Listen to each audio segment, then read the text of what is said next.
عليكم ورحمة الله وبركاته.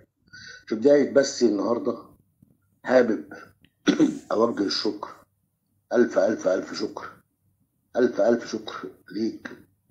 آه الوحيد اللي جبرت بخاطر عبد الله وجبرت بخاطري المهندس ماهر المصري، عراب اليوتيوب، الراجل الجدع اللي بعت لي هدية عبد الله بدون لله والوطن، بدون أي شروط، بدون أي كلام.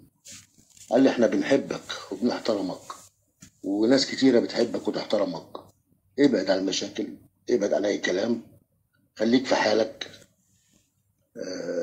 الهدية قيمة، بس القيمة بتاعتها مش في القيمة بتاعتها، لا في الفرحة. في خلاني ان انا في ناس لسه بتحبني، لسه في ناس واقفة في ظهري، لسه في ناس عايزاني اتواجد على هذا البرنامج النجس.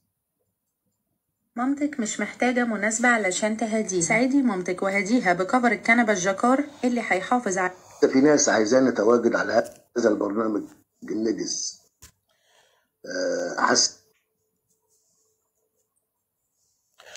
أعوذ بالله من الشيطان الرجيم، بسم الله الرحمن الرحيم، به نستعين. اللهم صل وسلم على سيدنا محمد وعلى آل سيدنا محمد وعلى أصحاب سيدنا محمد وسلم تسليما كثيرا. اللهم استرنا فوق الأرض وتحت الأرض.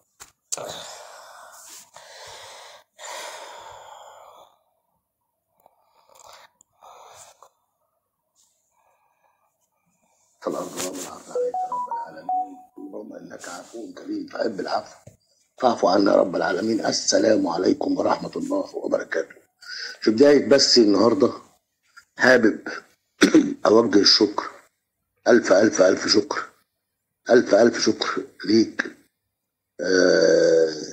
الوحيد اللي جبرت بخاطر عبد الله وجبرت بخاطري المهندس ماهر المصري، عراب اليوتيوب، الراجل الجدع اللي بعت لي هدية عبد الله بدون لله والوطن، بدون أي شروط، بدون أي كلام. قال لي احنا بنحبك وبنحترمك وناس كتيرة بتحبك وتحترمك، ابعد عن المشاكل، ابعد عن أي كلام، خليك في حالك. الهدية قيمة، بس القيمة بتاعتها مش في القيمة بتاعتها، لا في الفرحة. في خلاني ان انا في ناس لسه بتحبني، لسه في ناس واقفة في ظهري، لسه في ناس عايزاني اتواجد على هذا البرنامج النجس. حسسني جبر بخاطري، وربنا يجبر بخاطره جبرا كثيرا، وربنا يسترها معاه ومع عياله يا رب العالمين، ووفقه في حياته ويكرمه ويطعمه مال حلال طيب. طبعا المهندس ماهر ما بيخش يسلم، بيخش يهزر بتاع، خلي بالك كل ده تسالي، ده راجل بيدفع من جيبه. طيب شكرا المهندس ماهر، كتر الف خيرك، كتر الف الف خيرك يا طيب على جبر الخواطر. انت جبرت بقى خاطر واحد الناس اصلا نسيته، الناس اصلا